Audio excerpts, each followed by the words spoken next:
Bem, boa noite, meus irmãos. Sejam bem-vindos aqui. Nosso tempo aqui com o Bruce, tá? Essa aqui é a aula 11, tá? Então, é a penúltima aula aí das 12. Mas aí, estava conversando com o Bruce, provavelmente vamos ter aí mais uma ou duas aulas extras aí, tá? Então, não se preocupe, nós não vamos ter mais aula esse ano aqui na terça-feira, só para o ano. A gente vai poder usar aí um tempo mais, né? Eu acho que ninguém está com pressa aí de encerrar aí o tempo, tá? Vamos, aliás, Bruce, você pode orar para iniciar e já ficar à vontade, tá? Vou só ajudar uns irmãos aqui que estão chegando. Pode ficar à vontade, Bruce. Boa noite, meus irmãos, e muito obrigado pela paciência com a sua participação. Eu espero que esteja edificante, que vai resultar em muitos discípulos, que Deus vai multiplicar suas vidas. Vamos orar. Deus, muito obrigado pela tua palavra que mostra a maneira que nós podemos viver na tua presença, de praticar a tua presença, de viver, de orar sem cessar, viver consciente da tua presença a cada momento, escutando a tua voz, deixando o Senhor fortalecer nossa vida e nos guiar. Eu peço, Deus, que o Senhor faça de cada pessoa aqui um verdadeiro discípulo do Senhor, uma vida que tu terá maior prazer em reproduzir na vida das outras pessoas. Eu peço, Deus, que o Senhor multiplique esses ensinamentos na vida de cada um. Muito obrigado, em nome de Jesus. Amém. Semana passada nós falamos sobre andar pelo Espírito e eu quero ter certeza que eu instruí bem, porque eu fui meio correndo semana passada. E eu queria dar um resumo e também ensinar algumas coisas novas, mas fica à vontade para me interromper, porque uh, eu estava explicando para alguém fez uma entrevista comigo sobre liderança. Eu falei que essa era uma coisa que mais mudou meu ministério, minha vida, quando, depois de 20 anos como cristão, eu comecei a pesquisar essa área e buscar o que é de andar pelo Espírito, ser cheio do Espírito. E foi um período de 3, 4 meses que eu cresci bastante. Eu estou ainda crescendo nessa área aqui. Mas a semente que o discípulo deve aprender a viver na dependência do Espírito Santo para viver a vida cristã é muito importante, porque se você não ensina a pessoa como obedecer pelo poder do Espírito Santo, aquela pessoa vai com certeza começar a seguir regras. Pode ser regras liberais, pode ser regras conservadoras, mas é uma forma de legalismo. E o versículo-chave, e a gente vai dar uma olhada mais para frente nisso, mas digo, porém, andai, e eu creio que a melhor tradução seria pelo Espírito, e jamais satisfareis a concupiscência da carne. Então, esse é um mandamento, e ele fala do resultado, que é de vencer os feitos da carne nas nossas vidas. E a maneira de fazer isso não é pelas regras. Esse foi o assunto chave do livro de Gálatas, porque pessoas pensaram que podia santificar a sua vida através da lei. E Paulo falou claramente que a lei não existe que pode salvar, nem pode santificar. E a solução de viver não é para viver conforme a lei, mas viver pelo Espírito. Eu acho que eu falei semana passada, o homem que ficou muito frustrado comigo, o adventista, porque eu falei, eu vivo uma vida de obediência, mas obedece o quê? Eu falei, obedece a Deus. E ele, para ele, não, obediência é obedecer à lei. Para mim, obediência é obedecer a Deus e submeter minha vida a Ele. O versículo que nós falamos, e eu só queria fazer uma revisão disso, e não vos embriagueis com vinho, qual é dissolução, mas enchei-vos do Espírito. E duas coisas que eu queria falar. Primeira coisa é que essa palavra enchei-vos é um mandamento, é um imperativo. E também essa palavra é muito importante porque é uma coisa progressiva, porque ele usou o que é chamado imperativo tempo presente, não existe em português isso, mas no grego existe, que indica andar e continue a andar pelo Espírito. E ou melhor aqui, mas encher e continuar a ser cheio do Espírito Santo. E eu falei que muitas pessoas que eu tenho visto, que pessoas ficam, eu já vi na igreja pentecostais, vem Senhor Jesus, vem Espírito Santo, vem. E ele já está na nossa vida. Então, essa é uma visão falsa aqui, que algo de fora vai romper ou romper, de completar, de encher. Mas, na realidade, o Espírito Santo já está dentro de nós. A ideia é que o Espírito e o fortalecimento do Espírito vai entrar em diferentes partes da nossa vida, que ele vai entrar na nossa lazer, ele vai entrar na nossos pensamentos, nossa vida familiar, todo aspecto da nossa vida, o Espírito Santo vai penetrando, mas ele já está por completo em mim. Eu não preciso mais do Espírito Santo. O que eu preciso é de deixar o Espírito Santo agir mais na minha vida, de liberar ele para agir.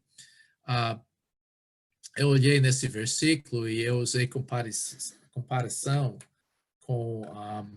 com essa questão do álcool, porque ele usou isso, lá em cima tem o vinho lá, e a pessoa bebe o vinho, e ele não está cheio de vinho ainda, porque o vinho vai descer para seu estômago, e é lá o estômago vai entrar no sangue da pessoa e vai para o coração. Mas daí do coração, quando daí o álcool vai circulando toda a sua vida, vai entrar no cérebro, e isso é a razão que a pessoa fica desequilibrado, ele vai começar a ficar tonto, não consegue, as inibições vão cair, várias coisas vão acontecer. Mas o vinho não te controla, ok? Você pode ficar bêbado e esse não controla, mas te fortalece para fazer o que você quer. Você pode ver que muitas vezes a pessoa está querendo cometer a imoralidade, e o vinho fortalece para isso. Como eu usei exemplo na minha vida, que eu não gostei, eu queria dançar, mas eu estava com muita vergonha, mas quando eu bebia, eu ia entrar lá e nem se importa com o que outras pessoas pensam. Então, esse que é a coisa que acontece. E eu falei isso porque o Espírito Santo não controla a nossa vida. Ele dirige nossa vida, ele fortalece, ele guia, mas ele não controla. Essa a ideia do controle do Espírito Santo é uma expressão usada muito no mundo cristão, mas não é uma boa metáfora. Ok, o resultado de ser cheio do Espírito. Se você ler o versículo 19, ele falou falando, entoando, louvando, dando sempre graças. Esse é o fruto de ser cheio do Espírito Santo. Ele colocou essa coisa aqui no fim dessa lista, em Efésios capítulo 5, ele falou, sujeitando-vos uns aos outros no temor de Cristo. Aí, como que essa ideia de sujeitando é de subordinar meus desejos, subordinar minha pessoa, meu querer, e dar preferência para as outras pessoas. Então, eu vou servir minha esposa, pode ser que eu não concorde com alguma coisa, mas eu vou servir. Mulheres vão submetendo, homens vão amando. Mulher, não é possível para vocês, mulheres, submeter a seu marido como a igreja é submissa a Cristo. E homens, sem a presença do Espírito Santo na sua vida, é impossível para você amar sua esposa como Cristo amou a igreja. Esse não é natural, é só pelo poder do Espírito Santo. Filhos, obedecendo.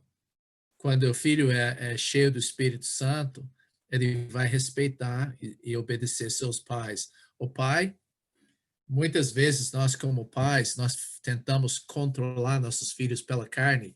E por que você está fazendo isso? E a gritaria e tudo isso. Mas a gente pode provocar nossos filhos através de forçar eles a fazer coisas e colocar muitas expectativas, criticar nossos filhos. Essas são maneiras de provocar.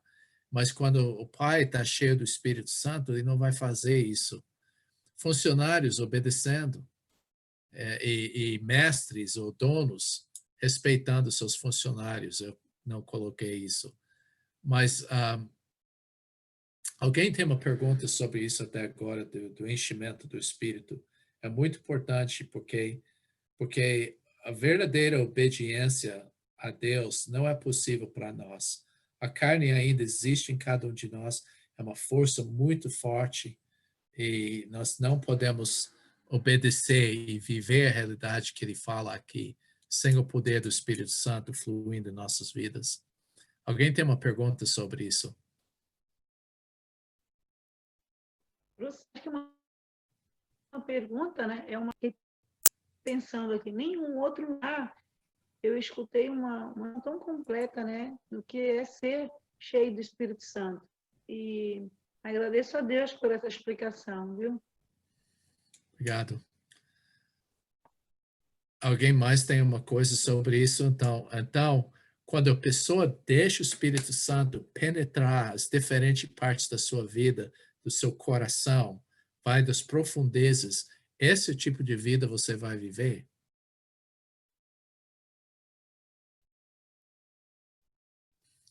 Ok? A gente falou brevemente com o Espírito Santo é uma pessoa. Ele não é apenas uma força. Ele tem personalidade, ele tem desejos, ele tem emoções, ele tem planos. E essas são as coisas que meu filho está mexendo com essas coisas de inteligência artificial. Mas não existe essas coisas como característica da pessoa em inteligência artificial. Ele é Deus, igual Pai e Filho e Espírito Santo. A gente tem uma tendência de pensar, mas o Pai é o mais forte, né? Ele é o principal. E o Filho é o segundo lugar, e terceiro é o Espírito Santo. Mas eles são todos iguais, todos têm as mesmas qualidades de divindade e são de ser adorado como Deus. Então, ele é Deus, a gente viu isso, que tem várias escrituras que falam sobre isso, e ele ajuda a salvação. Eu gosto dessa coisa porque o batismo da Igreja dos Irmãos, nós batizamos o nome do Pai. Por quê?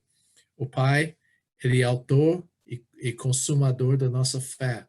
Ele que nos escolheu antes da fundação do mundo, ele escreveu o plano para a nossa vida. O Filho, ele morreu por nós, ele pagou o preço para aplicar o Evangelho na nossa vida.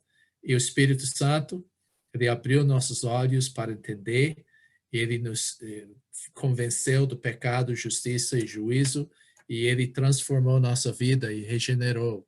E é através dele que nós relacionamos com Deus. Por isso nós falamos que é um Deus, mas as três coisas que Deus fez são tão distintas na nossa salvação: o Pai, o Filho e o Espírito Santo. Eu vou dar uma pausa. Pode me interromper. Isso. Bruce? Sim. Você falou a questão do... eu fiquei pensando aqui, né, quando você falou sobre... concordo com a questão do Espírito Santo ser algo fora de nós, que a gente deve clamar para que ele venha até nós. Mas como não levar para esse lado, quando a gente olha para o texto falando para...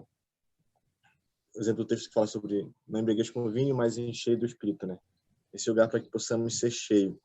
Como a gente consegue ter o equilíbrio para não levar para o lado de clamar por algo que a gente acha que está fora de nós, mas de uma forma correta clamar para ser cheio dele.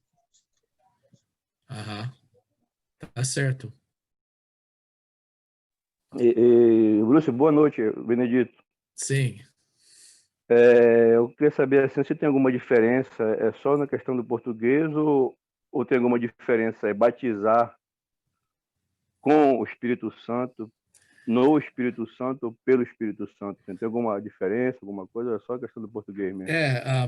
Eu vou colocar como é no grego e você aplica no português de maneira apropriada. Ele chama isso um instrumental de material que é usado para o batismo, porque você pode ver que João Batista fala, eu batizo, você pode falar na água ou com a água. Eu acho que o melhor jeito de traduzir isso seria com água, que é o material que ele usou para o batismo. Ele batizou com água. Mas o que é o batismo de Jesus? É com o Espírito Santo. Então, essa é uma pequena coisa na declaração de fé da Igreja dos Irmãos. O Espírito Santo não faz o batismo.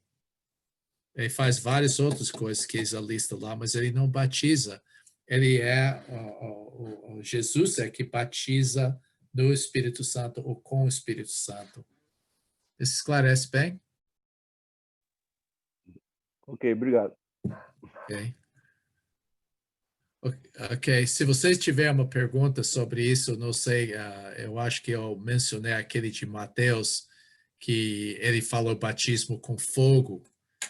Só para você lembrar, batismo com fogo é julgamento. Jesus vai batizar com o Espírito Santo para salvação ou batizar com fogo para julgamento das pessoas. Isso que Mateus capítulo 3 fala. Ok, as pessoas, eu queria falar sobre o Espírito Santo no Antigo Testamento. A gente falou sobre ele estava agindo na criação e presente em vários lugares, mas geralmente, só para saber que rapidamente, que somente pessoas que tiveram funções especiais tiveram ação do Espírito Santo na sua vida. Okay? Esses juízes, profetas, reis, sacerdotes, até as pessoas que fizeram o templo e o tabernáculo, Deus falou que eu coloquei meu espírito dentro deles para poder fazer essas coisas. Mas um exemplo que eu acho que você pode ver uma coisa importante, escute bem que eu vou falar aqui. Nesses trechos, 1 Samuel 10, 6, isso fala que que Saul ele foi ungido por Samuel para ser o rei, e o Espírito Santo ele falou, você vai para lugar, você vai profetizar, o Espírito vai chegar sobre você e você vai ser uma pessoa diferente. Então, ele foi mudado pelo Espírito. Eu li um capítulo lá em 1 Samuel ontem, que eu achei graça. Saul, quando ele estava atrás de Davi, ele mandou um grupo de soldados para pegar. E quando eles chegaram perto de Davi, eles começaram a profetizar. O Espírito Santo tomou a vida deles dessa maneira. E Saul mandou 3 grupos de pessoas lá, e cada um foi. O Espírito Santo deu capacidade, naquele momento, de profetizar. Eles não atacaram Davi. Em 1 Samuel 11, 6, é quando... Samuel, desculpe, era a primeira guerra em que Saul participou, e o Espírito veio sobre ele e fortaleceu para essa batalha. Mas em 1 Samuel 16, 14, quando ele foi rejeitado como rei, o Espírito Santo saiu, e o espírito mau, que foi com a permissão de Deus, tormentou sua vida. E Saul não foi a mesma pessoa. Mas Deus, o ponto é que o Espírito Santo só chegou ele para ungir, equipar ele para uma função especial. O Espírito Santo veio sobre a pessoa no Antigo Testamento, mas não habitou nas suas vidas. O Espírito Santo não ficou. Por quê? Eu vou lembrar você desse desenho aqui. A razão é que você pode ver que a pessoa, o espírito dessa pessoa foi regenerado. Por quê? Por causa da morte de Cristo. Porque o velho espírito, o velho Bruce, a velha pessoa foi crucificada com Cristo, e nessa maneira foi limpo pelo Espírito Santo, regenerado por causa da morte de Cristo na cruz, e agora o Espírito Santo pode habitar dentro do espírito da pessoa. Então, esse que mostra, o Espírito Santo estava agindo na vida das pessoas no Antigo Testamento, mas agora ele está agindo dentro das pessoas, de cada cristão, não somente o líder, por causa da regeneração. Alguém tem uma pergunta sobre isso, comentário? Claro? Bruce? Alô? Ok, a coisa que eu queria mencionar, Bruce, sim, acho que era o Hamilton que estava querendo ok, perguntar. ok. Eu não consegui ouvir. Está abaixo do seu microfone, Hamilton. Nesse caso aí, ouviu bem? Melhorou? Eu estou conseguindo entender. Nesse caso aí, como deu-se a regeneração da pessoal do Antigo Testamento? Se você quiser, eu posso achar exatamente a referência, mas em Hebreus capítulo 9, a indicação para mim, que você vê isso em 9 e 11, que as pessoas do Antigo Testamento não receberam a concretização da promessa do Espírito Santo. Eles foram, quando você vê aquela, qual é a palavra que é usada em Hebreus 11? Eles receberam aprovação, alguma coisa assim, e que isso significa que eles foram salvos no Antigo Testamento, sem ser regenerados no mesmo tempo. E Hebreus 9, 10 e 11 é uma tipo de reprovação de nós, porque as pessoas do Antigo Testamento não receberam aquele acesso da presença de Deus, eles não receberam a presença do Espírito Santo habitando na sua vida, nem a regeneração. Mas quando Cristo morreu, deixa eu achar o versículo, porque eu acho que esse versículo é muito importante. Hebreus capítulo 9. Eu vou achar a referência. Cada vez que eu estou com a Bíblia diferente, eu tenho dificuldade. Versículo 15. Por esta razão, ele é mediador da nova aliança, para que até a morte aconteceu por a redenção das transgressões que foram cometidas sob a primeira aliança, para os que são chamados podem receber a promessa da herança eterna. Quer dizer que eles não tiveram acesso a Deus, eles não tiveram essas coisas, mas com a morte de Cristo, a morte de Cristo afetou as pessoas do Antigo Testamento dessa maneira. Esse versículo é fantástico. Eu nunca escutei uma pregação sobre essa coisa, mas o que ele está querendo dizer é que a morte de Cristo pagou o preço pelas pessoas do Antigo Testamento. A morte de Cristo levou as pessoas a receber essas promessas que nós recebemos quando nós fomos salvos. Então, é fantástico esse versículo. E Hebreus, se você ver Hebreus capítulo 11, não estou achando. É o 39, 11, 39, Bruce? Eu não tenho a minha Bíblia, mas o que fala? É 11, 39? Diz Aham. que, ora, todos estes que obtiveram bom testemunho por sua fé, não obtiveram, contudo, a concretização da promessa. Que essa concretização é a regeneração e a habitação do Espírito Santo. Tem um versículo 11, alguma coisa assim, que fala, basicamente, eles falam que eles morreram sem receber essa aprovação. Interessante isso, né? Porque Hebreus mostra a teologia da transição entre Antigo Testamento e Novo Testamento. E aqui ele está se referindo ao que é feito na nossa vida e a presença do Espírito Santo. Por que o Espírito Santo é diferente no Novo Testamento e o Velho Testamento? A ação é diferente e é por esse motivo. Obrigado. Eu não tinha parado para pensar sobre isso. Assim, essa questão da regeneração que eles foram salvos, mas coisas que nós experimentamos que eles não experimentaram. E você pode ver que eles receberam uma aprovação, eles eram salvos, mas Sim.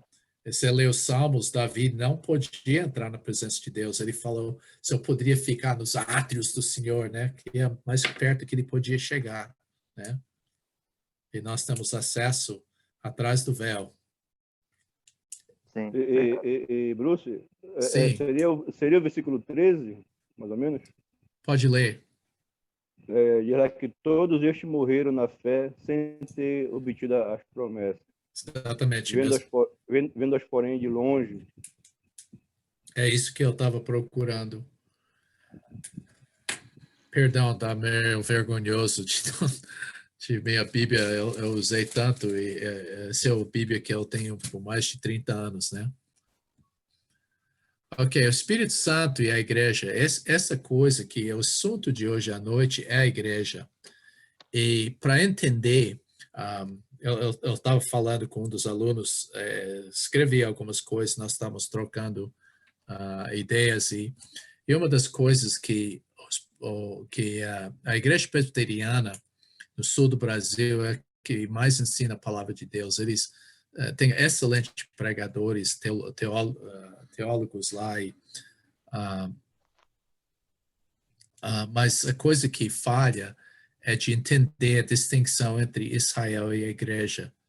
E sem entender essa distinção e sem entender a obra do Espírito Santo, é impossível de ver essa coisa que eu vou falar sobre a distinção entre Israel e a igreja. O Espírito Santo na igreja, o batismo com o Espírito Santo define a igreja. Eu sei que eu estou revisando da semana passada, mas é muito importante isso, que as pessoas do Antigo Testamento não foram batizadas com o Espírito Santo. 1 Coríntios 12, 13 fala sobre o batismo com o Espírito Santo, é para todas as pessoas da igreja. E isso é a razão que é o corpo de Cristo. É significante que por causa desse batismo com o Espírito Santo e a presença do Espírito Santo na cada pessoa, na vida de cada pessoa, mostra que é a razão que a igreja é chamada corpo de Cristo. Por causa do fato do Antigo Testamento, Israel era um rebanho, era família, todas essas outras coisas.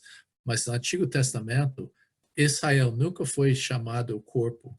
Por quê? Porque agora a gente tem uma unidade diferente por causa da presença do Espírito Santo. E a distinção entre Israel e a igreja é grande. E a igreja começou em Pentecostes. Se você gostaria de provas para isso, eles acreditam que começou no Antigo Testamento com Abraão, com as alianças, mas na realidade a igreja começou no dia do Pentecostes. Você pode ver que Jesus, quando ele falou com Pedro, eu edificarei minha igreja, ele não falou, eu estou edificando, eu edificarei, é futuro. E você pode ver como quando Pedro pregou para os gentios e se defendeu em Atos capítulo 11, ele falou, o Espírito veio sobre eles como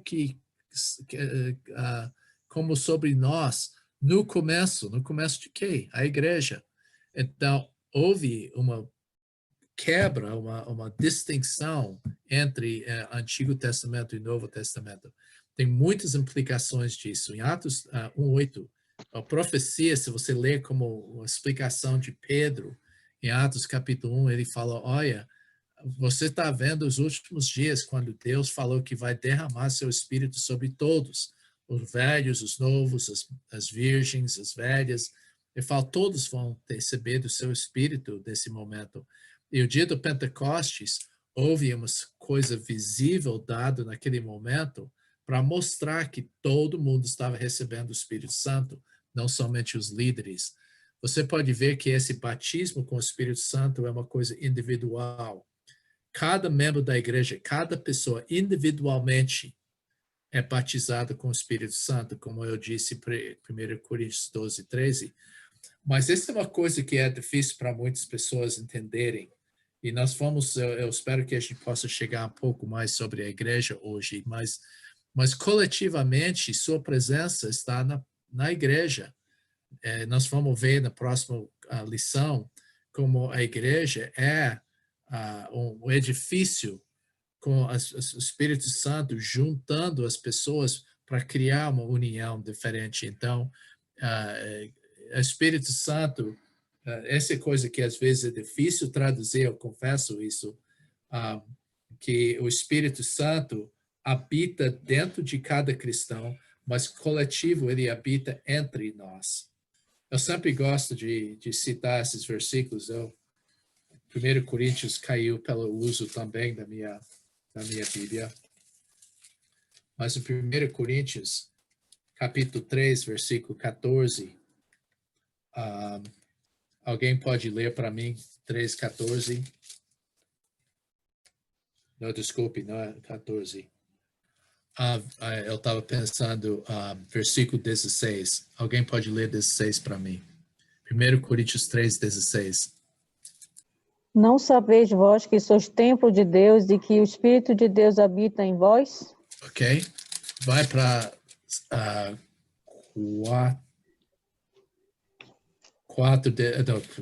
6:19, eu acho. Um momento. Eu quero verificar isso. Fala do corpo, do vosso corpo, né?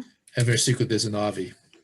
Ou não sabeis que o vosso corpo é o templo do Espírito Santo, que habita em vós, proveniente de Deus e que não sois de vós mesmos? Eu não sei porquê, mas os meus alunos da Palavra da Vida e outros lugares que eu ensinei, eles não conseguem separar essas duas coisas. Capítulo 3, ele está falando coletivamente, ele falou vós, você coletivamente é o templo do Espírito Santo.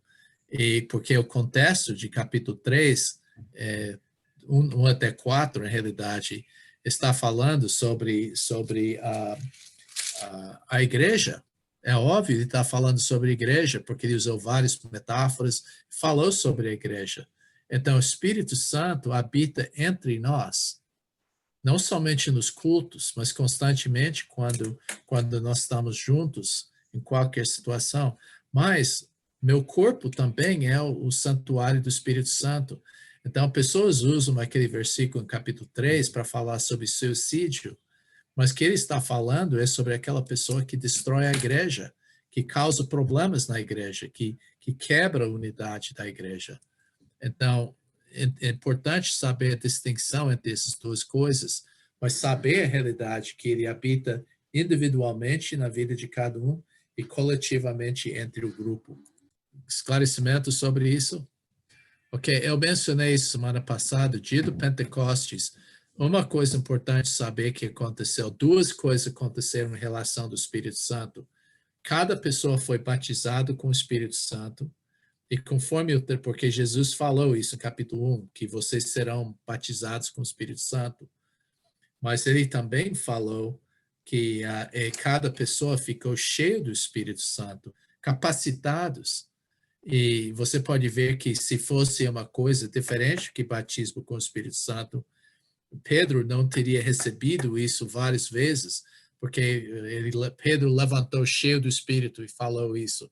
Eles encheram do Espírito Santo conforme a necessidade, aquela coisa, mas cada pessoa aqui, nesse momento, ficou habitado e cheio do Espírito Santo. O que aconteceu?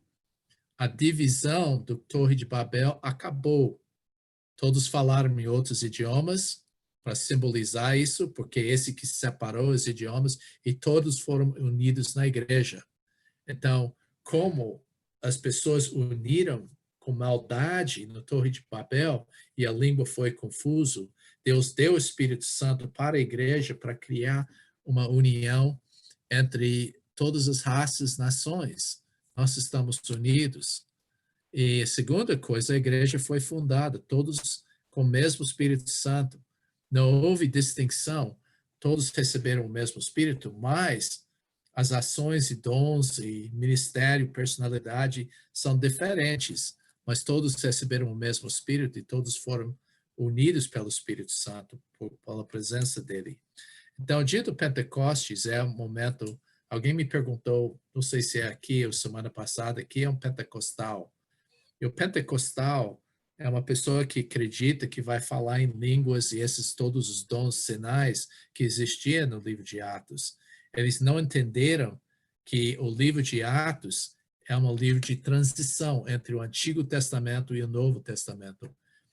Os 4 evangelhos falam da razão da transição, que é a causa da transição. O livro de Atos explica a história da transição. O livro de Hebreus conta a teologia da transição. E o livro de os epístolos de Paulo e os outros contam o resultado da transição. Então, uma coisa dos pentecostais, eles falam de fazer uma distinção entre igreja e Israel. Eles falam de reconhecer que a igreja foi começada no dia Pentecostes e eles falharam de entender a função de línguas e os outros dons espirituais que foram dados. Ok? Na igreja não existe diferentes classes de pessoas baseadas na presença do Espírito Santo. Como eu falei semana passada, não há uma pessoa que essa pessoa é salvo. Ele recebeu o Espírito Santo, mais ou menos. Essa pessoa é batizada com o Espírito Santo, ele fala em línguas. Essa pessoa é ungido porque ele prega bem, porque ele é ungido com o Espírito Santo. Não. A mensagem do Pentecostes é cada um de nós, cada pessoa recebeu o Espírito Santo, o mesmo Espírito Santo, para formar o corpo de Cristo. Tem perguntas aqui. Essa é uma introdução para a próxima aula sobre a igreja. O senhor poderia, porventura, repetir aí sobre os evangelhos, Atos, as epístolas de Paulo, o livro de Hebreus, lá da transição? O que aconteceu, aquela coisa dos livros da Bíblia. Sim, da transição que o senhor falou, que o livro de Atos é a história, assim por diante. Sim.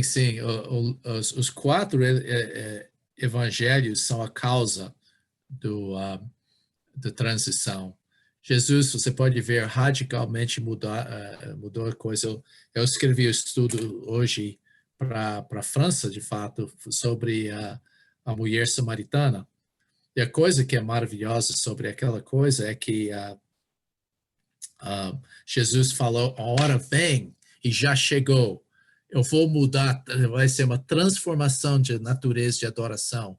E Jesus falou isso sobre várias coisas. Ele mostrou que houve uma mudança radical que o Velho Testamento profetizou. Então, os 4 evangelhos são a causa da transição.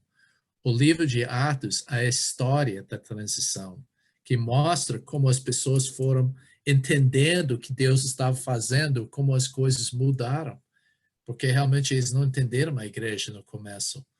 E você pode ver que o livro de Hebreus conta a teologia da transição, mostra a superioridade de Cristo, mostra a superioridade da nova aliança sobre a velha aliança. E as epístolas de Paulo e João, Pedro e Tiago, eles contam sobre o resultado da transição. Ok, obrigado. Tá, qualquer pergunta aqui? Vou mencionar esse versículo aqui, eu falei brevemente sobre isso 2 vezes já. Eu digo, porém, andai pelo Espírito, jamais satisfareis a concupiscência da carne. E o que significa andar? Andar é atividade, você não está parado. É uma atividade que a pessoa faz. Normalmente, é uma coisa que continua. Como eu mencionei semana passada, eu falo para meus africanos que a maioria dos cristãos pula com Deus de domingo para domingo para domingo, em vez de andar cada momento com a presença de Deus. Esse é meu alvo. Uma das coisas que eu estou orando nessa pandemia, meu desejo é de conseguir focalizar na minha mente completamente na presença do Senhor toda hora.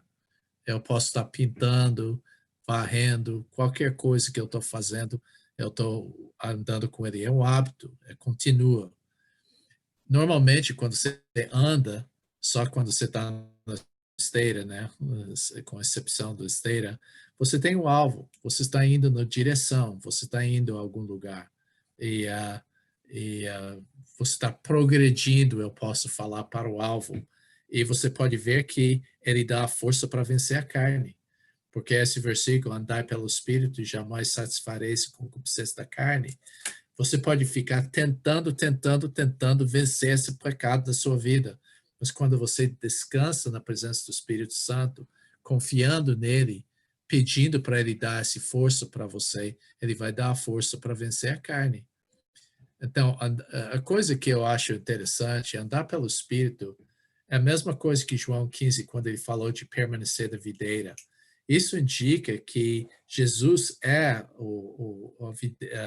videira, mas a energia de Jesus, não somente a energia, mas a presença do Espírito Santo, vai fluir na sua vida, dando você a capacidade de produzir fruto. Andar pelo Espírito é a mesma coisa de orar sem cessar, que ele mandou a gente em 1 Tessalonicenses, de viver. Eu gostei que eu dei uma aula aqui nos Estados Unidos outra noite sobre, eu mencionei irmão Lorenzo, que era uma monge lá 500 anos atrás. Ele foi incrível, esse homem. Ele era francês. E ele falou sobre tendo uma conversa contínua com Deus. Como eu e Lisa falamos, que o desejo que eu quero ter é de falar bom dia para Deus cada dia. Você conhece aquela música Seja Meu Universo? Esse que é o meu desejo também. É de adorar Deus em espírito e verdade, que significa uma coisa constante. Eu sou um templo ambulante, posso viver na presença de Deus cada momento, de viver o que é de ser o templo do Espírito Santo. Né? Quando ele falou essa coisa, eu estou um templo ambulante, e de ser cheio do Espírito não é bem diferente. Então, a coisa que eu falei brevemente semana passada, que eu quero repetir, o que é a carne? A carne é a força própria das coisas. A carne é a parte egoísta. E tem muitas pessoas que fazem o trabalho de Deus do poder da carne. É uma boa coisa. A gente normalmente pensa que carne é todo dia uma coisa pecaminosa, contra a lei de Deus. Pornografia, bebedice, essas coisas são a essência dessa coisa. Mas, na realidade, não é. A carne é a divindade pessoal. Olha, esse tipo de carne sai muito nas reuniões da Assembleia das Igrejas ou das convenções, porque a pessoa quer realmente prevalecer com sua ideia, quer controlar a coisa. Essa é puramente a carne, quando você tem essa coisa de impor. Quando você fica com raiva, porque você sabe que aquela pessoa está errado. E esse é totalmente carnalidade. Quando você julga outra pessoa, você se coloca e condena as outras pessoas e fofoca contra, critica, esse é carnal. Gratificação pessoal, quando você vive para seu prazer, da comida, bebida, sexo, essas coisas são as mais, violência, essas coisas você faz para gratificar os seus próprios desejos. Ganância é isso. E individualismo, que você não se dá para o corpo de Cristo, você fica no céu. Então, como eu falo, a gente tem que guardar contra esse último aspecto da carne muito durante essa pandemia, porque a gente pode cair em individualismo. Eu gostaria que você olhasse em Gálatas 5:19 para mim. Quero ensinar vocês um pouco, acho que o significado de andar pelo Espírito é de começar a reconhecer a carne na sua vida. Essa foi a primeira coisa que eu fiz quando eu comecei na minha jornada de andar pelo Espírito. Eu perguntei a Deus e falei para Deus, mostra a carne na minha vida, eu quero saber. E é interessante, antes de falar sobre o fruto do Espírito, ele fala sobre isso. Quantas qualidades da carne você vê lá? Leia o versículo e conta para mim quantas qualidades da carne estão lá. Você contou? Vi umas 12, Bruce. Eu contei 15. Ok, vamos ver. São 15 Prostitui... mais as coisas semelhantes. Você pode colocar muito lá. Prostituição, impureza, lascívia, idolatria, feitiçarias, inimizades, porfias, ciúmes, iras, discórdias, dissensões, facções, invejas, e, não sei, bebedice e glutonarias. Pessoas sendo bom de garfo, né? Tem outra expressão que minha filha usa, bom de prato, não sei. Ok, foi Silene que Bom você de boca, falou, bom 15? de boca. Bom de boca, ok, é isso que eu tô. Uberlândia chama bom de garfo. Ok, 15, agora, olha na tela aqui. Tá vendo? Tem 8 que estão verde agora.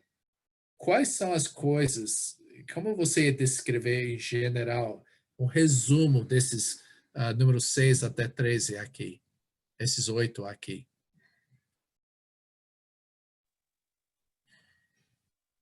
Que as 8, Bruce, que estão verde, elas se manifestam mais nos relacionamentos. Sim, E exatamente. as outras que estão amarelo, elas podem mais se manifestar no individualismo. É que é interessante, eu olho nisso, prostituição a gente ia disciplinar na igreja, impureza, lascívia, idolatria, feitiçaria. Com certeza, primeiros 5, nem falar, a gente vai disciplinar na igreja. Bebedice, com certeza, número 14. Glutonaria, eu nunca ouvi falar de alguém que era disciplinado por isso. Esse é de ser bom de boca, né, como a gente falou. Ok, agora, mas eu nunca ouvi alguém disciplinado por número 6 até 13 lá. Mas isso é mais do que metade da manifestação da carne. Então, essa é a razão que eu coloquei a carne se manifesta da maneira como tratamos os outros. Casamento é um excelente lugar que, eu posso entrar na igreja, sou bondoso com todo mundo, mas em casa, como eu estou tratando minha esposa? Eu estou relacionando com ela bem? Então, isso é muito importante. Agora, daí, depois disso, ele falou das obras da carne. E o que ele falou? Alguém vê o problema aqui? Vou ver quanto que você... Sim. Porque aí está os frutos do Espírito mas é o fruto do Espírito, né? É? Então, eu acho que, Hamilton, você estava presente comigo no acampamento e eu achei bonitinho a ideia, foi muito criativo. Eles pegaram esses, quanto é, 9 qualidades do Espírito, de andar pelo Espírito, e de manhã e à noite tiveram uma pregação sobre cada um, mostrando a gente amar uns aos outros, mas ter mais alegria. Outro pregou sobre paz, porque a gente tem paz. Mas o ponto é que, número 1, ele usou singular. Aí, no finzinho, foi muito criativo. Eles tiveram uma árvore lá, com todos esses 9 qualidades lá, e você pode falar, olha, esse acampamento eu reconheci que eu preciso viver mais da paz, e eu puxar aquela o papel que teve o fruto lá, que escrito paz, e outro fala, não, eu preciso de mais bondade, eu não sou bondoso, então puxar isso da árvore. Mas não é uma coisa para escolher. O fato que é singular mostra que isso é as qualidades de uma pessoa que anda pelo Espírito. Não é para me tentar amar as pessoas, ou tentar ser alegre assim toda hora, ou de ter paz, assim. A ideia é, se eu estou andando pelo Espírito, eu não seria manifestando as obras da carne, mas o fruto do Espírito seria que caracteriza a minha vida. Tudo isso. Não é que eu posso pegar como um buffet, um self-service, que eu vou pegar um ou outro, mas é uma totalidade. Então, eu achei isso interessante, que fala os frutos do Espírito. Eu falei, vou usar isso hoje. Tem comentários sobre isso? E por que Paulo está colocando essas coisas? Porque eu posso me enganar pensando que eu estou andando pelo Espírito. Mas se eu tenho iras e eu me altero dessa maneira, sinceramente, eu posso me enganar, pensar que eu estou andando pelo Espírito. Mas quando eu vejo esse fruto, nota que é um só fruto, é muito forte no grego, colocando unidade desses 9 características, que isso mostra, sim, eu estou andando pelo Espírito, porque essas coisas não são naturais para mim, mas essas coisas vêm da presença do Senhor na minha vida. Pergunta sobre isso. Bruce, Sim. no verso 21, que fala lá da glutonaria, né? Aham. Porque em outras versões também fala que é as orgias. É o mesmo significado lá da glutonaria. Aham. Eu olhei Porque... nisso. Pode falar. Uhum. Não, porque da ideia, na revista atualizada, da ideia de comer, né? Aham. É de comilão, bom de boca, essas coisas. Mas olhando aqui, em outra versão já diz que é orgia. Aí esse aqui, só para Sim, ter a sim. certeza aí. Eu já ouvi isso. Eu prefiro a palavra orge. Você pode imaginar que tem várias palavras que a gente conhece com essa palavra lá, mas orgia ou orge significa de prazer.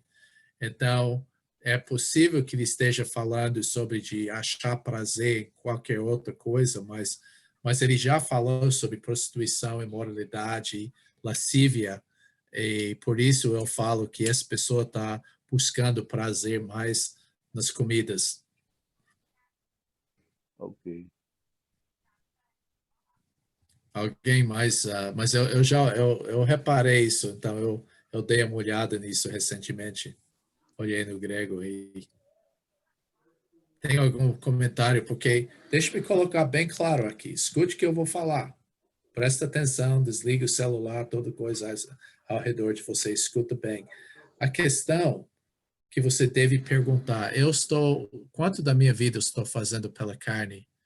Eu estou tentando obedecer. Você pode tentar obedecer a Deus. Você pode tentar produzir todos esses frutos na sua própria força, mas você não vai conseguir, porque esse é fruto do Espírito. Então, a coisa importante que eu descobri, a coisa de andar pelo Espírito, é importante saber quem você é, quem é o Espírito Santo, o fato da sua existência, como ele está presente e como ele deseja fortalecer sua vida para guiar você a produzir esse fruto.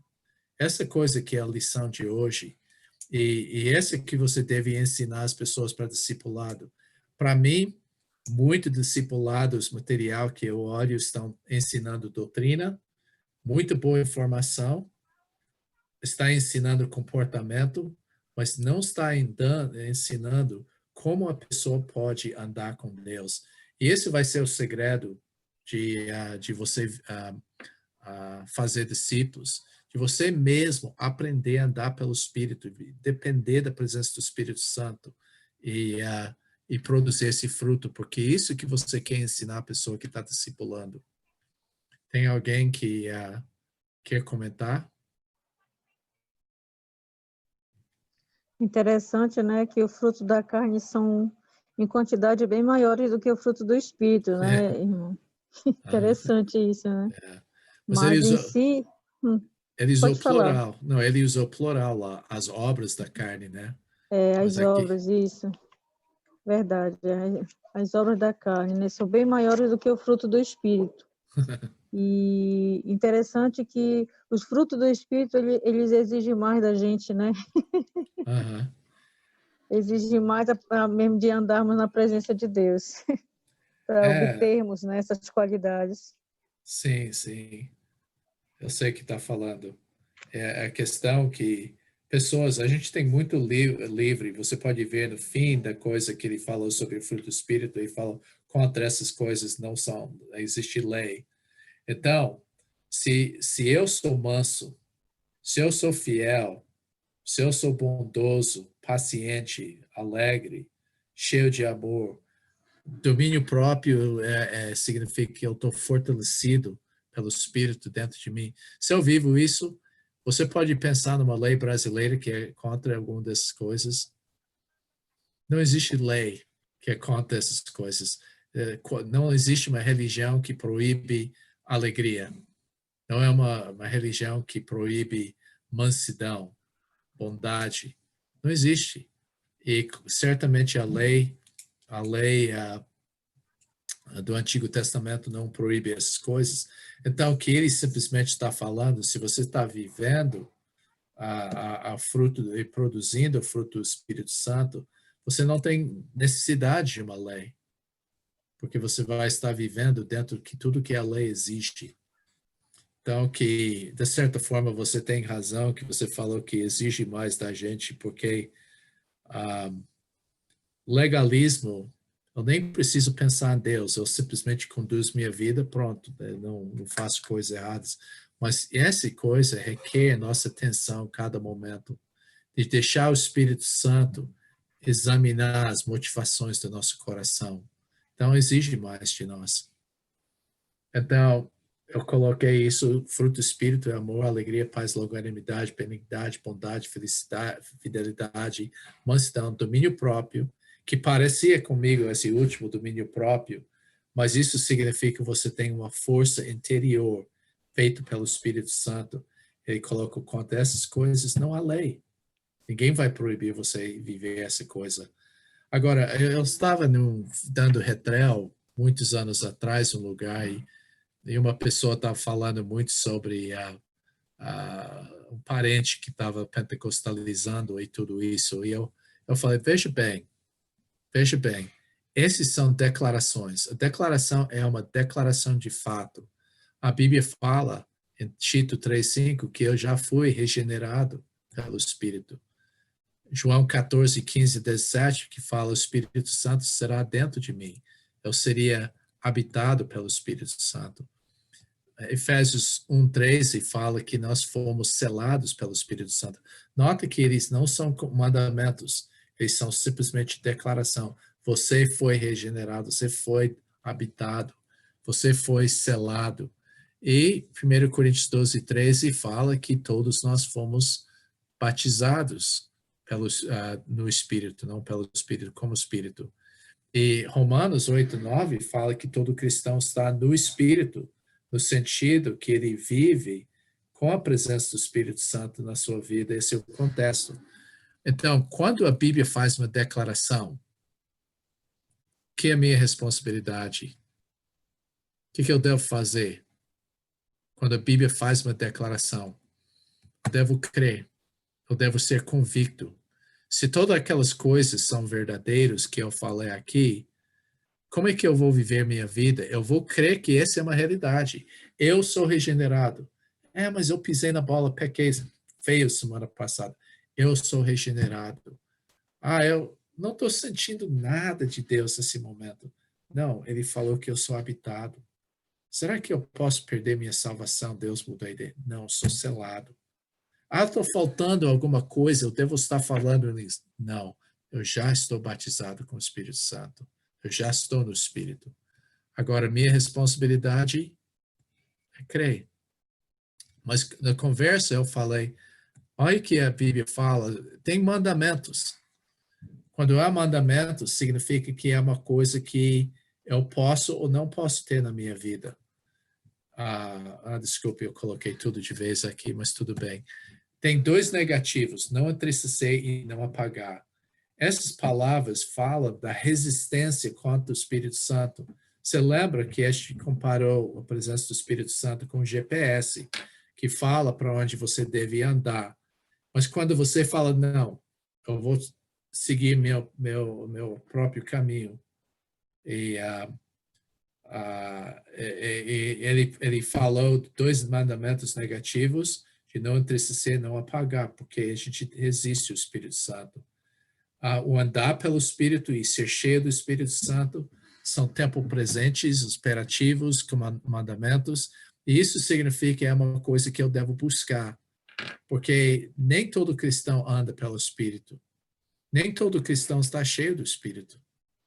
né? Então, é uma escolha nossa de fazer que a gente toma cada momento. O que eu devo fazer?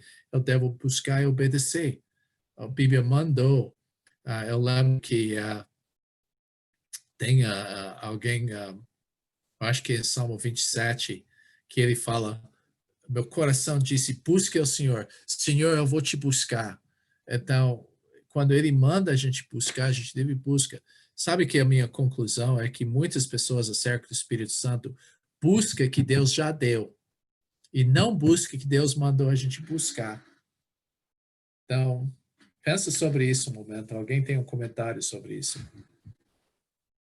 Pergunta. Lúcio, Sim. o que me chamou a atenção aqui foi sobre os frutos da carne, aquele relacionado com relacionamento.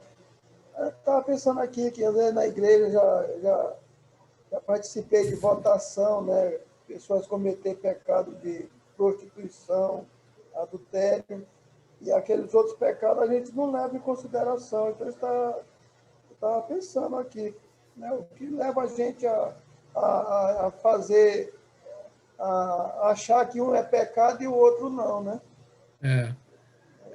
Às vezes esse tipo de carnalidade, às vezes, é tolerado na igreja, de fato, às vezes é encorajado pela maneira que nós agimos na igreja. A gente elogia uma pessoa que fala com força e convicção, e, claro, a gente deve ter força e convicção, mas de uma maneira que tenta controlar, isso é carnalidade.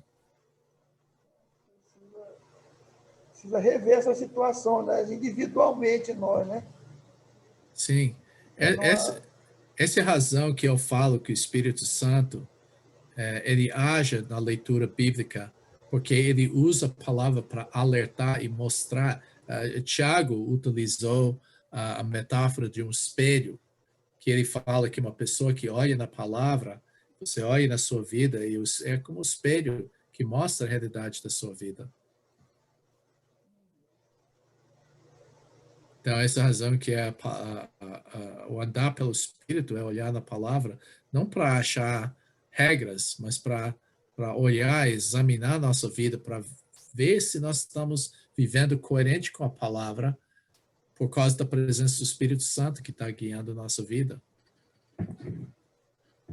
Bruce, eu achei interessante a frase que você falou, né? Que as pessoas buscam o que Deus já deu, né? E não buscam aquilo que Deus manda. Deu um aperto no coração, porque não tinha refletido. É uma verdade.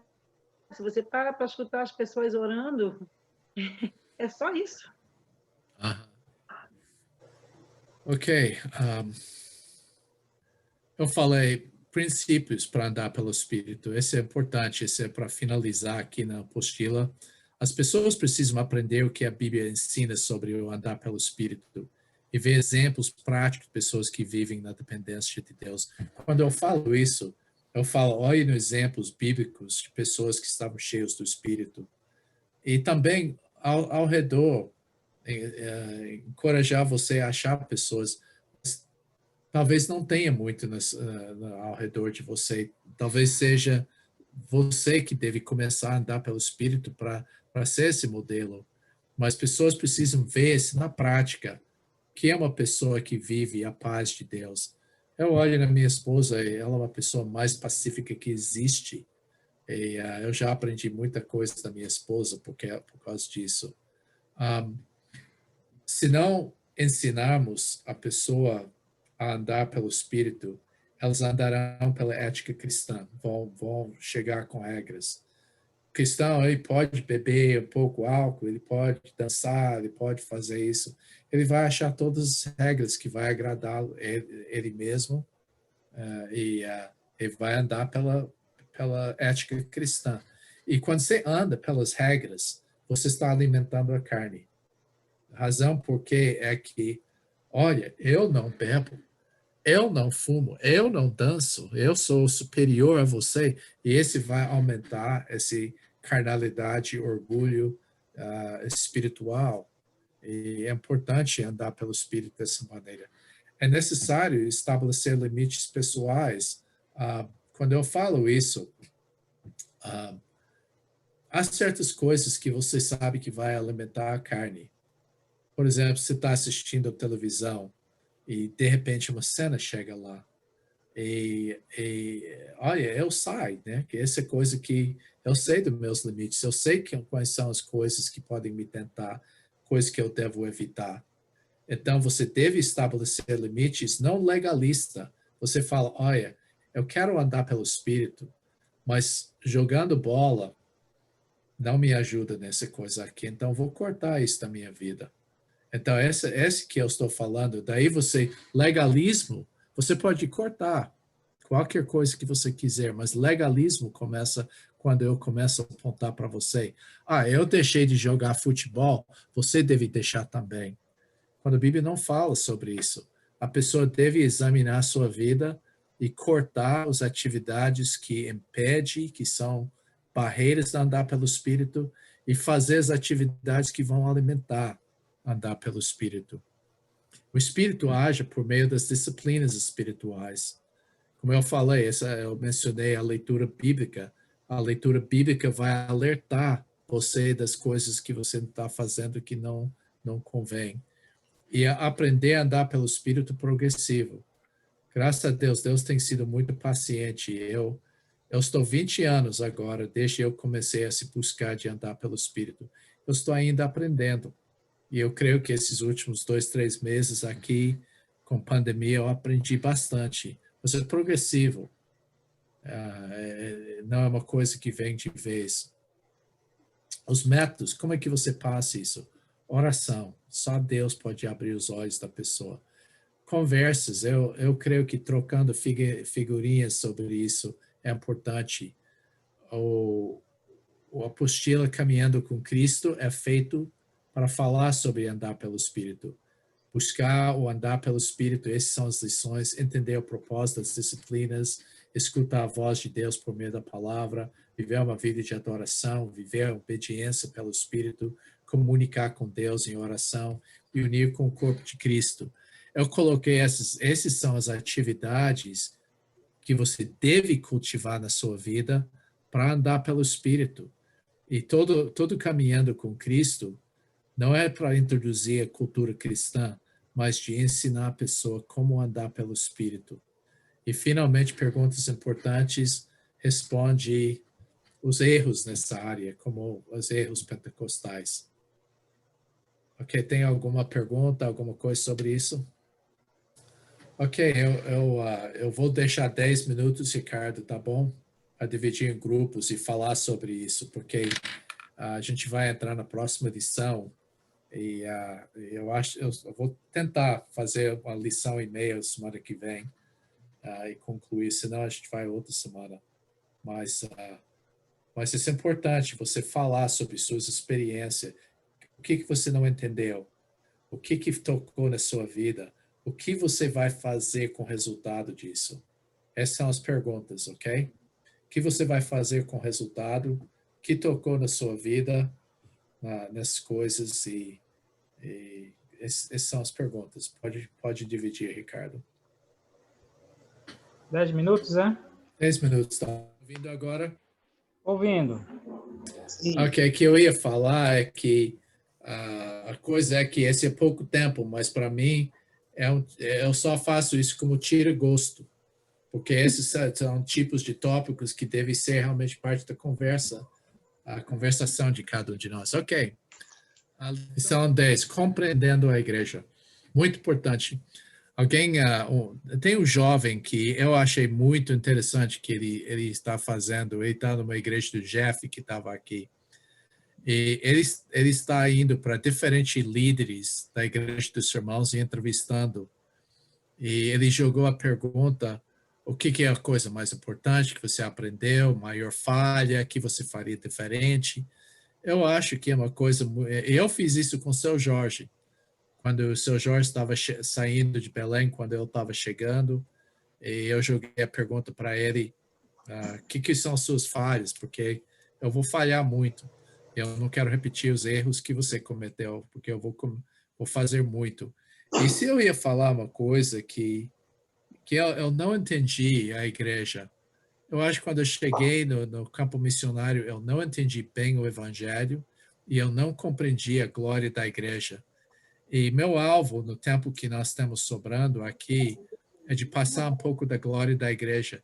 Eu gosto da palavra compreensão, porque a palavra saber é uma coisa, de conhecer é uma outra coisa, mas compreender implica, a palavra grega que é traduzido, implica uma coisa bem profunda. O discipulado não estará completo até a pessoa esteja integrada no corpo de Cristo. Eu falei, esse versículo que tocou muito na minha vida em termos da glória da igreja, ele falou ele falou sobre todas as coisas que Deus fez na igreja para que, nota a ênfase aqui, pela igreja, a multiforme sabedoria de Deus se torna conhecido agora dos principados e potestades. Eu vou pegar uma pedra que eu achei aqui. Olha, tá vendo esse pedra aqui? É fantástico. Eu não sei se dá para ver as coisas, os diferentes brilhos, mas para ver o brilho desse pedra, você tem que pegar diferentes ângulos aqui. Tá vendo como é? Eu coloquei a luz mais forte. E quando se fala multiforme, é como um diamante. É como uma coisa que você pode ver em diferentes ângulos.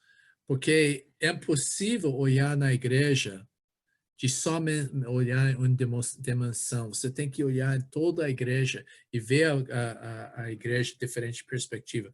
Nota que ele fala, para que pela igreja a multiforme sabedoria de Deus se torna conhecida por quem? Os principados e potestades. Que é isso? Eles olham que está falando lá, os anjos e os demônios estão olhando na igreja, estão maravilhados pela glória da igreja.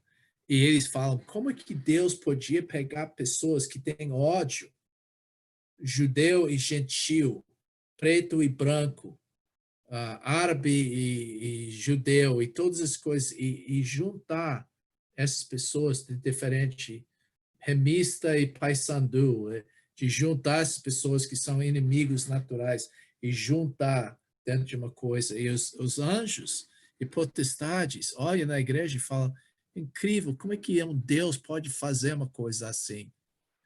E agora que eu olho da maneira que nossas igrejas funcionam, eu pergunto, os anjos estão pressionados com nossas igrejas?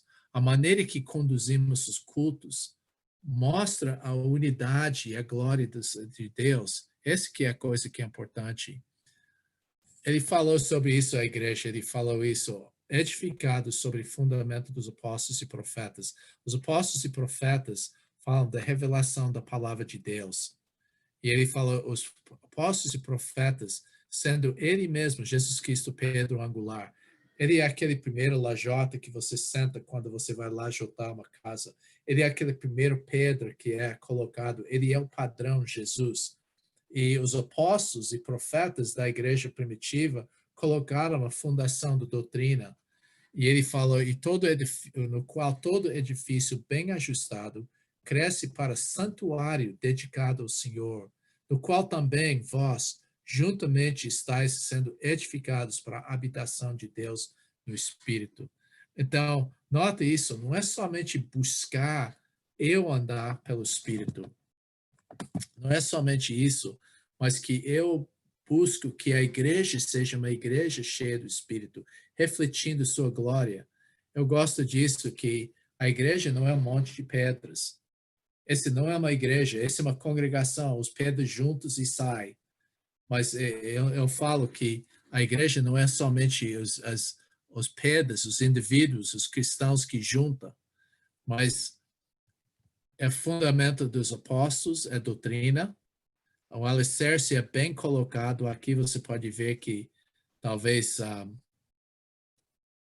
esse aqui seja Pedro angular, a coisa mais exato, mais preciso, que é colocado na posição certa. Mas daí, cada pedra, que é cada um de nós, estamos encaixados nesse caso aqui. Nós não somos só jogados lá, nós estamos encaixados. Essa é a importância do discipulado. Esse que é discipulado deve preparar aquela pessoa para encaixar bem.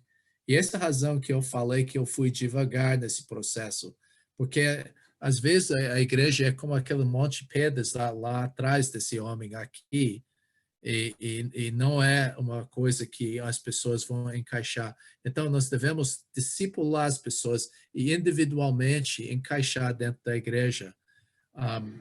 Eu acho isso fantástico. Lá no outro lado do continente do Pará, aqui, é um lugar que chama, que é Peru.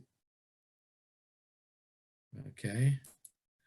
Eu gosto dessa palavra bem ajustada, porque, olha, essas paredes lá no Cusco, Peru, eles são tão bem feitos, você não pode colocar um papel entre as pedras lá. E eles foram feitos 500, 600 anos atrás e sem cimento. Por quê? Porque estão completamente encaixados um no outro. E quando eu vejo aquele trecho de Efésios capítulo 2, que fala sobre bem ajustado, bem ajustados, encaixados, eu penso nesse muro lá, esse parede que existe lá. E a casa, quando as pessoas estão encaixadas, assim se torna a habitação de Deus. Ele habita no meio da igreja. E por isso, vocês que me conhecem sabem que esse é o versículo que eu mais gosto sobre a igreja. Porém, se todos profetizarem, quer dizer, todo mundo declarando a palavra de Deus, imagina, você entra numa igreja e todo mundo está compartilhando a palavra de Deus, lendo versículos, exortando, tudo isso. Não somente o pastor, mas todo mundo está envolvido nessa coisa. Então, imagina, a igreja está assim, todo mundo compartilhando a palavra de Deus, exortando um ao outro.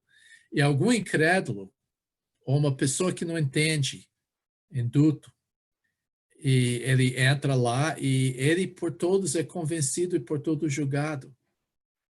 Torna-se manifesto os segredos do coração. Ele vai começar a reparar alguma coisa lá, ele vai reconhecer que essas pessoas não são de uma religião. Eles não são lá passivamente, mas eles estão realmente engajados e envolvidos nesta coisa. E fala aqui, e manifesta os segredos do coração. Ele vai começar a ver a realidade. Assim, vai levantar a mão, aceitar Cristo e disse que Deus está de fato com o pastor. Mas que fala? Ele vai levantar a mão para aceitar Jesus? O que ele vai fazer? Vai se prostrar e adorar a Deus. E ele vai fazer isso por quê? Porque a música era tão bonita, o prédio era bem organizado, o pregador falou uma mensagem importante. O que ele viu? O que convenceu essa pessoa da realidade de Deus? Testemunho que Deus está de fato no meio de vós. Meus irmãos, esse é o alvo do discipulado, de ter igrejas que as pessoas estão realmente cheias do Espírito Santo.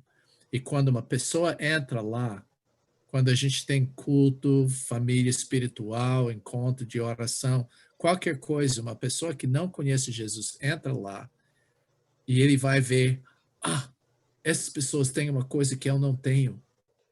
Deus está presente, Deus está aqui. E eu me pergunto, quantas vezes você já foi para a igreja e você viu isso? Eu já tive essa experiência várias vezes de estar com a igreja. Você entra lá e você vê a presença de Deus no meio das pessoas. Esse é nosso alvo, meus irmãos. Esse que Deus quer de nós. Esse, para mim, é o alvo da igreja, é que Deus está presente entre nós. Que pessoas chegam lá, você pode ver a presença de Deus no meio de vós, é chave lá. Alguém tem comentários sobre isso? Eu não espero que eu não ofendi alguém, mas esse que é o alvo. agora que quando aquela pessoa está bem encaixada, como nós falamos aqui, a gente está esse discipulador que está encaixando as pessoas dentro do corpo de Cristo. E quando você tem um bom discipulado, encaixa as pessoas vão ver a presença de Deus.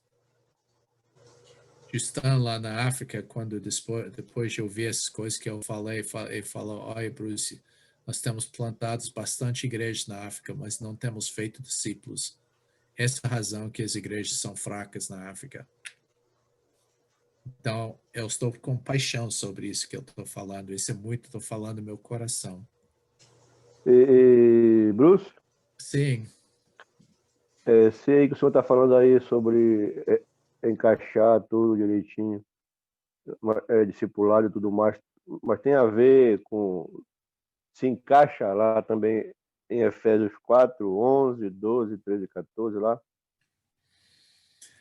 Sim, porque se você ler aquele trecho que você falou de Efésios 4, 11, que ele falou, uma das razões que é importante, você pode ver que você tem 5 dons lá.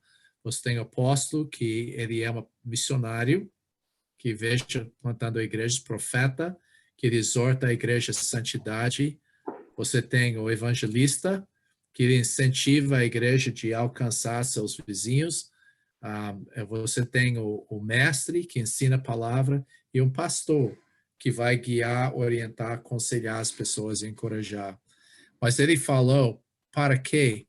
Para que, para preparar, essas pessoas existem para preparar, equipar, capacitar os santos da igreja. Esse é discipulado. A única maneira que isso pode acontecer não é pela pregação, mas pelo discipulado, para você ter as pessoas fazendo sua missão, seu ministério, que é a edificação do corpo de Cristo, que é envolver todo mundo em discipulado. Os líderes vão treinar as pessoas e as pessoas que vão fazer os discípulos. E o que vai acontecer? Até cheguemos à unidade da fé e do conhecimento do Filho de Deus. Esse versículo está falando a verdadeira unidade, que é a doutrina. Devemos estar unidos no que nós cremos. É importante de ensinar a Bíblia. Temos feito bem na Igreja dos Irmãos, mas a última parte que às vezes falta é da busca de intimidade. O conhecimento do Filho de Deus fala da intimidade com Deus. Não é só a cabeça, não é estudo, porque a fé e conhecimento do Filho de Deus está falando de doutrina e da busca de intimidade com Deus. Isso que traz a igreja para a unidade. Ok, obrigado. Eu vou falar sobre, eu tenho alguns minutos aqui, eu quero falar sobre Mateus 16.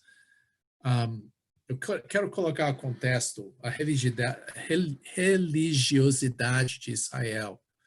Eles conheceram bem a doutrina, eles memorizaram o Antigo Testamento e tudo isso, mas era sem vida, era uma coisa mecânica dentro de lá, e Jesus constantemente condenou isso. Jesus já estava com discípulos por quase 3 anos. Ele faltou 6 meses para a sua crucificação, e ele nem mencionou a igreja até agora. Ele passou 3 anos preparando os discípulos, porque ele tinha que preparar para ser bem encaixados assim. Estava mais longe possível de Jerusalém. Jerusalém era o centro religioso. E ele, de propósito, se separou disso para mostrar que estava criando uma coisa nova. E os líderes dos judeus acabaram de pedir um sinal. E Jesus está falando, mas eu já dei sinais por 3 anos. Como é que está pedindo um outro sinal? Eles estão cegos espiritualmente. E Jesus fez uma pergunta sobre conceitos falsos. Ele falou, deixa eu fazer uma pergunta para vocês agora. Estamos longe de Jerusalém, nós estamos sós aqui. As pessoas estão dizendo quem eu sou. Quem aqui dizem que eu sou? Jeremias, porque algumas pessoas pensam que Jeremias vai voltar antes de restaurar o templo. Outros falam Elias. Outros falam João Batista, como Herodes. Mas Jesus falou assim, mas vocês estão comigo 4 anos, 3 anos, qual é a conclusão de vocês? E Pedro, como porta-voz, então até eu queria mostrar aqui, está vendo Cesareia de Filipe? Esse é a mar de Galileia aqui no meio, Cafarnaum, Cafarnaum que é por aqui. E aqui é Filipos, assim, de Cesareia, onde Jesus estava. E Pedro, o que ele falou? Tu és o Cristo. Tu és o ungido. Tu és o Messias. Daí ele acrescentou uma coisa que os judeus nunca pensaram que o Messias ia ser. Tu és o Filho de Deus vivo. Então ele fala, parabéns, Pedro, porque você não, com sua inteligência, não chegou a essa conclusão, mas meu Pai revelou para você. Mas daí Jesus falou uma coisa aqui. O que eles sabiam sobre a igreja até esse ponto aqui? A única coisa que Jesus falou, edificarei a minha igreja.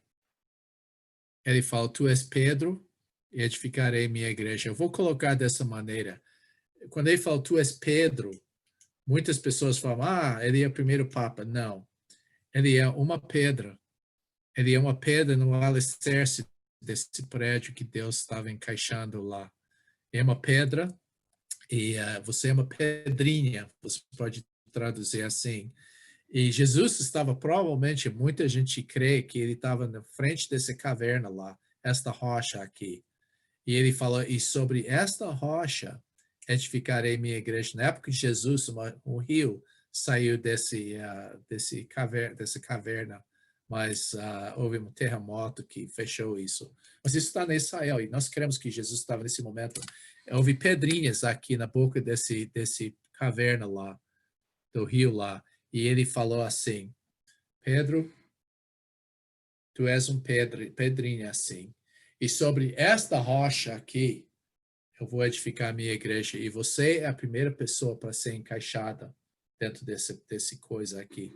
E ele usou a palavra igreja. Agora, interessante, porque ele usou a palavra grega ecclesia, o livro de Eclesiastes chega dessa palavra. E que significa isso? Em português, a palavra ecclesia ou igreja é um prédio, organização religiosa. Lisa falou que eu devo jogar a pergunta, o que é necessário para ter uma igreja? O que precisa? Eu recebi uma carta de Samson na África e ele estava reclamando que não tem dinheiro para construir um pequeno barraca para começar a igreja. Para ele é necessário ter uma barraca, um prédio. Bruce, Sim. Nesse caso aí, eu creio que uma compreensão correta de Jesus, né? Você pode começar a igreja e ser uma compreensão correta de quem é Jesus. Fala de novo, eu não entendi. Eu creio que nesse caso aí é uma compreensão correta de quem é Jesus. Essa é a base para começar a igreja. Sim, essa é a coisa importante, mas ele não começou. Essa é a primeira coisa que é importante, você acertou. Mas no grego, a palavra ecclesia... Você tem o Espírito. Fala de novo. É o Espírito na nossa vida. Certinho. Vocês aprenderam bem. Porque no grego, a palavra... Eu queria falar que no grego, a palavra ecclesia é um grupo... Ek significa fora, ecclesia significa chamado. É uma assembleia que foi chamado juntos. É mais do que um encontro, mas é uma palavra secular. Jesus não usou uma palavra religiosa. Agora, a palavra igreja em português é uma palavra religiosa. Você não pode falar da igreja sem falar da religião, de alguma forma ou outra. Mas Jesus escolheu para chamar essa entidade que ele estava criando, ele usou uma palavra secular. Em hebraico, kahal é uma assembleia ou comunidade, é uma palavra geral. Nem no grego ou hebraico, qualquer língua Jesus estava usando, aramaico, hebraico, o grego, ele não escolheu palavras religiosas. Ele falou de uma turma, minha turma. E ele falou o que Jesus ensinou sobre essa eclesia. Hamilton falou que a primeira coisa que é importante de entender quem é Jesus. Essencial, se a gente não compreende a pessoa de Jesus, a gente não pode participar na igreja. Por isso, começamos com 7 sinais. Deixa esse fundamento, conhecer essa pessoa de Jesus no começo. Ela pertence a Jesus. Ele falou, é minha eclesia.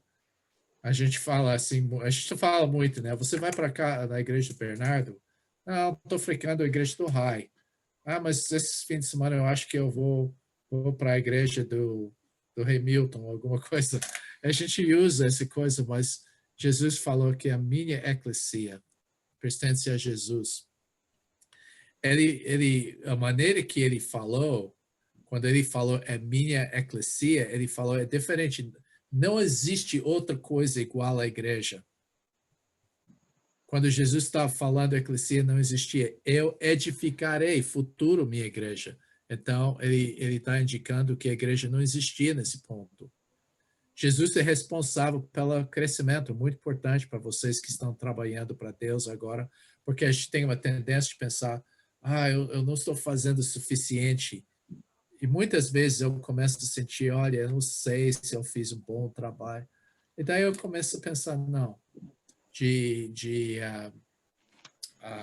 não é minha responsabilidade construir a igreja. É Deus que vai edificar. Jesus usaria pessoas comuns como Pedro para edificá-la. Pedro é pescador. Ele não era uma pessoa treinado, que ele usou pessoas como você e eu para plantar essas igrejas. Ela será central no plano de Deus. Esse é um fato que ele estava falando, que ele escolheu esse momento de falar a coisa mais importante, que eu vou começar essa entidade. E quando ele fala os portões de inferno não prevalecerá contra ela, ele está falando que eu posso morrer, o pastor pode morrer, qualquer um de nós podemos morrer, mas a igreja vai continuar. Nova União é assim, que o pastor Nonato faleceu, mas isso não matou a igreja. A igreja continua. E quando ele falou e que é declarado pela igreja, que a igreja é ligado no céu. Esse mostra que nós somos a porta-voz de Deus. Mas, além disso, Jesus, em algumas palavras, deu muita coisa sobre a igreja, mas ele não falou nada mais até a última noite. O que ele não ensinou? Sobre a estrutura da liderança, não sabia muito sobre como deveria se relacionar, não sabia nada sobre como deveria unir, não sabia muito sobre os costumes, não sabia nada sobre membresia. Jesus, naquela última noite agora, ele não começou a passar estatuto, declaração de fé, manual do pastor, ele não deu nada dessas coisas. Por quê? Eles tiveram um elemento, conhecimento de Jesus, mas eles não tiveram o Espírito Santo ainda. E essa razão que Jesus falou, eu tenho muita coisa para falar, mas vocês não estão prontos para ouvir. Por quê? Porque sem a presença do Espírito Santo, é impossível entender essa coisa que chama a igreja. É impossível entender a igreja sem o Espírito Santo. Essa é a razão que passamos tempo nisso. Qual foi o ensinamento de Jesus sobre a igreja que eles já receberam? Quase nada. Jesus não falou muito sobre a igreja. Na última noite, ele focalizou na intimidade com Deus e a presença do Espírito Santo. Essas foram as últimas instruções. E quando ele ressuscitou, a Bíblia não fala que ele falou sobre a igreja, ele falou sobre o reino, mas ele não falou sobre a igreja. Então, eu vou pegar o gancho que Hamilton falou, que Fátima falou. Essa razão que ele falou sobre o reino de Deus. Cristo é o reino. Cristo é o rei. Então, de conhecer e saber quem é esse Jesus é fundamental. E, como Fátima falou, a presença do Espírito Santo. Quando esses dois elementos juntaram, a igreja nasceu. A igreja nasceu. Foi necessário isso. Então, eu ia perguntar para vocês, por causa do tempo, mas você pode ler Atos 2, 41, 47. Quais palavras descrevem o grupo? Comunhão, koinonia, partir de pão, estavam juntos, tinham tudo em comum, eram unânimes. incrível isso, né? Você pode ver que parece que imediatamente, quando essas pessoas ficaram cheias do Espírito Santo, foram batizadas com o Espírito Santo, essas pessoas que eram muito individualistas, na última noite estavam brigando quem era mais importante entre eles. Mas quando o Espírito Santo veio, bom, a igreja nasceu instantaneamente, porque eles conheceram Jesus, estavam submetendo a ele como rei, e o Espírito Santo veio e, bom, a igreja nasceu.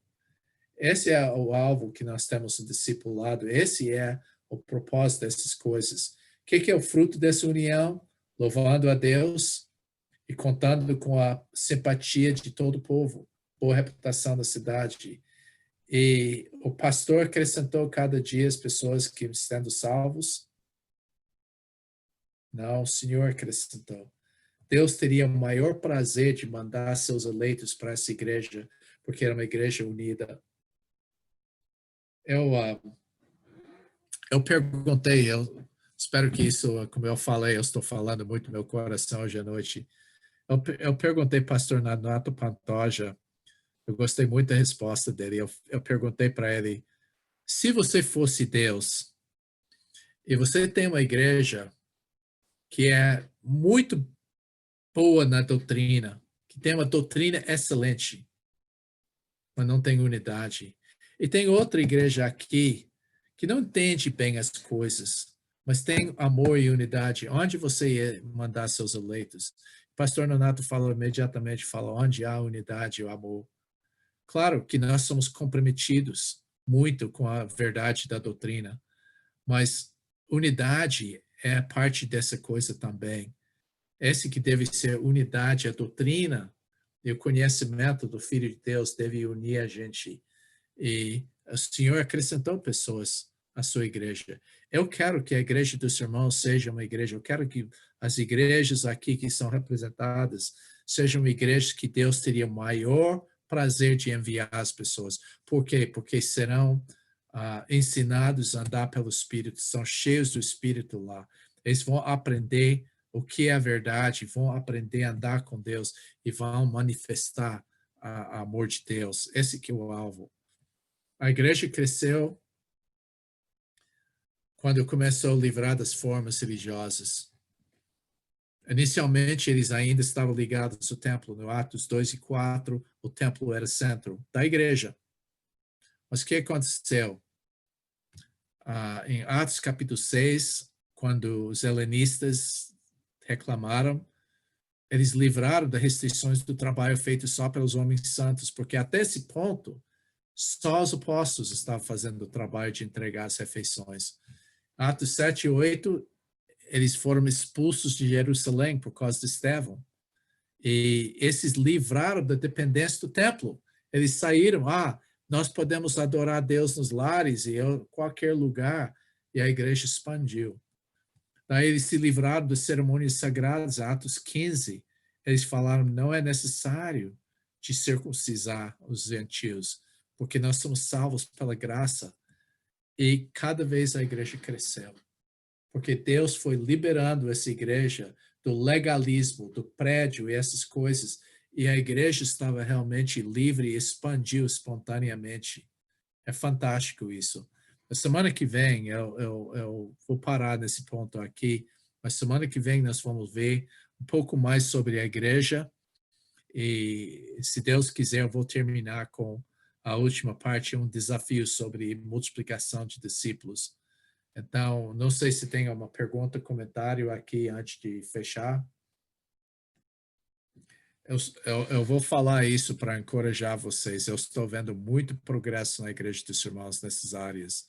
Isso não significa que não temos muito espaço para crescer ainda, mas eu creio, eu estou muito animado com cada um de vocês, porque eu creio que vocês vão contribuir para a gente viver essa realidade da Igreja dos Irmãos. Se você está fazendo a história da igreja, essas coisas estão parte da nossa história, que nós vivemos essa realidade por causa do nosso passado, como pietistas, como anabatistas, como pessoas reformadas. esses são parte da nossa herança. E meu desejo é a gente volta aos princípios que foram parte do começo da Igreja dos Irmãos. Qualquer pergunta, comentário, Ricardo, você quer encerrar? Ô, Bruce. Tá ouvindo bem aí? Tô. Dormindo. Eu tenho um desafio que eu quero compartilhar. Isso envolve eu e a minha família, né? Nós temos no bairro onde nós moramos, as casas que nós estamos indo, são pelo menos 30 famílias, né? Umas a gente passou para dar oi, outras a gente já está num processo mais profundo, tem ido mais vezes. Mas por que eu estou falando isso? Porque se Deus nos permitir caminhar de maneira mais profunda com essas pessoas, nós queremos começar dessa maneira. Eu nunca tive a oportunidade de começar um trabalho assim, de iniciar passando essa visão nesse caminhar, né? Já participei de algumas igrejas, mas sempre igrejas que já estavam maduras, construídas, instituídas, né? E eu sempre desejei isso. E agora Deus está dando essa oportunidade de começar com essas pessoas, e meu desejo é a gente caminhar assim, nesse alicerce. Então, está no nosso coração isso, a gente está... Sim, alguém que disse que o desafio era você escolher alguma coisa que você pudesse morrer por isso e depois viver para isso. Então, é isso que Deus colocou há muito tempo no nosso coração, e nós oramos, queremos que nós estamos sendo resposta da oração que nós também fizemos, estamos tendo essa experiência, isso está no nosso coração, a gente está, assim, muito na mão de Deus, se dedicando, e estou compartilhando isso para a gente orar, né? Porque é o nosso prazer, a nossa vida é isso.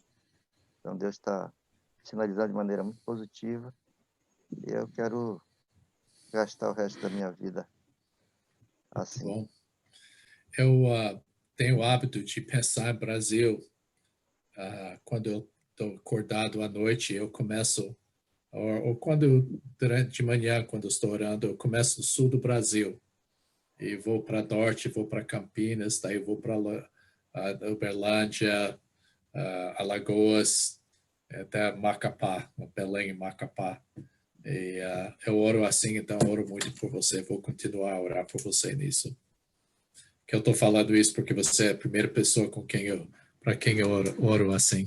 Okay. Bem, Bruce, obrigado, Bruce, obrigado, meus irmãos. Sei que os irmãos já estão aí querendo sair, alguns outros ficar. A gente vai orar, vai encerrar esse tempo aqui, e aí você fica à vontade, tá? Aqui com o Bruce, se quiser sair. Então, não esqueça, essa aqui foi a aula 11, tá? Na próxima sexta é a aula 12. Provavelmente a gente sexta? vai... Próxima terça. Sexta é o Edson. Então, provavelmente, talvez a gente tenha mais uma ou duas aulas aí, tá? Então, não falte terça-feira para essa aula aí com o nosso irmão Bruce, tá? Vou enviar o vídeo para vocês e depois eu envio a lista de chamada, tá ok? Eu vou pedir que o Isaac, olhando aqui o Isaac, possa encerrar esse tempo aqui, orando, tá? E depois os irmãos podem ficar à vontade aí com os irmãos aqui, tá? Pode orar, Isaac. Agora. Obrigado, Senhor. Nós queremos te adorar e louvar o teu nome pela oportunidade que o Senhor nos deu de mais um estudo com o Bruce. E o Senhor venha aplicar isso em nossas vidas, para que nós possamos, ó Deus, estar vivendo essa realidade, colocando em prática esses ensinamentos que vêm do Senhor, e nos ajuda, Pai, a cada dia a nos submeter ao teu Espírito, para que o Senhor venha nos ajudar a andar cada vez mais direcionado pelo teu Espírito, e que esteja nos ajudando, Deus. Nós não conseguimos fazer isso sozinhos, da nossa própria força, mas nós nos colocamos na tua dependência. O Senhor continue abrindo nossos olhos espirituais, nossos ouvidos espirituais, e nos fazendo sensíveis à tua palavra, Senhor, a dar ouvido à tua palavra, porque ela nos ensina, nos exorta, nos repreende, nos corrige. E tudo isso, Deus, ela vem fazer em nossa vida. Muito obrigado pelo tempo, com o Bruce, com todos os alunos que estão conectados, que vem nos dar uma noite de paz, nos ajudar, Deus, a cada dia. Muito obrigado, Senhor, em nome de Jesus. Amém. Amém.